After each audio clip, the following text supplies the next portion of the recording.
पहले जैन धर्म का जो पहला स्टेप है वो त्याग व्रत संयम का नहीं है। जैन धर्म का जो पहला स्टेप है, जो पहली बात है, वो भेद ज्ञान की है।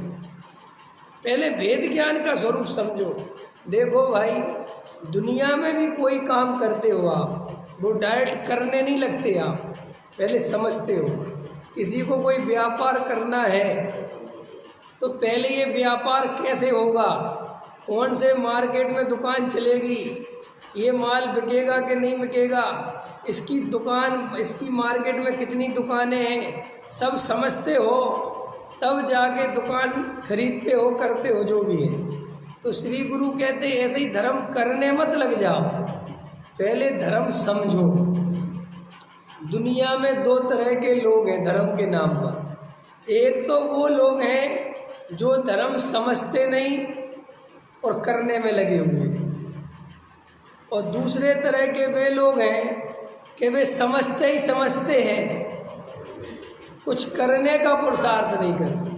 अब वो करने का पुरुषार्थ वो मत लेना त्याग व्रत, करने का पुरुषार्थ माने अनुभव नहीं करते। जैन धर्म में एक ही पुरुषार्थ है, 10 पुरुषार्थ नहीं है। एक पुरुषार्थ करता है जीव तो वो 10 चीजें साथ में हो जाती हैं, वो अलग बात है। नहीं समझ में आया? शादी में एक ही पुरुषार्थ है कि लड़का लड़की खोजो। समझ में आया? लड़का मिल जाए तुम्हारी लड़की के योग, और लड़के के योग लड़की मिल जाए, साहब वो बैंड बाजे घर बारात वो सब बात की चीजें हैं। वो तो तुम उसकी तरफ ध्यान मत दो कि ये नहीं मिलेगा, ये बैंड वाला मना कर देगा तो दूसरा कर लेंगे, ये बारात घर वाला मना कर देगा तो दूसरा कर लेंगे।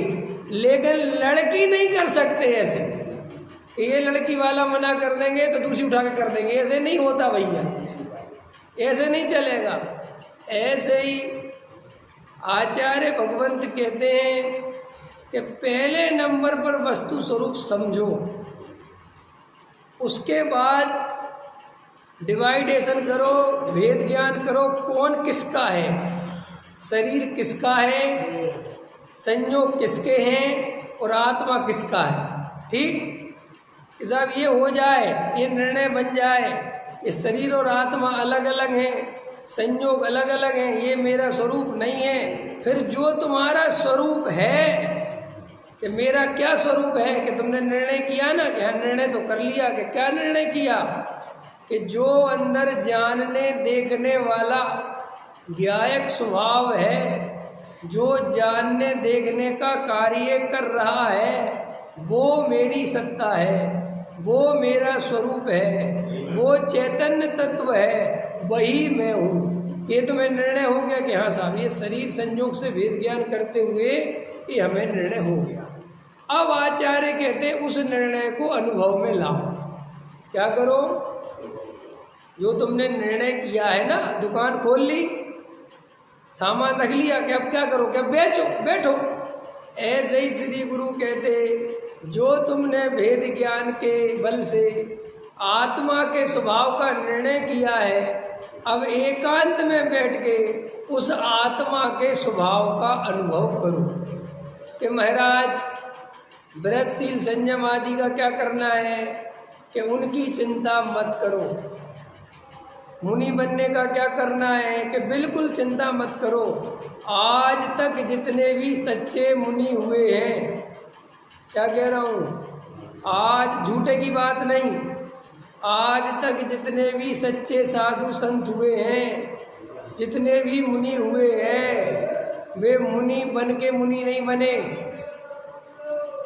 उनने मुनि बनने की कोई प्लानिंग नहीं कर रखी थी, उनने तो अपनी आत्मा का आश्रय लिया, और आत्मा के आश्रय से जो आनंद की गंगा बही, जो आनंद की धारणा, आनंद का आविर्भाव हुआ, जो आनंद की ज्योति जगी, उस आनंद के बल से अपने आप ही बाहर में विषय भोगों की मर्यादा हुई पहले, फिर विषय भोग छूट गए और मुनि बन गए।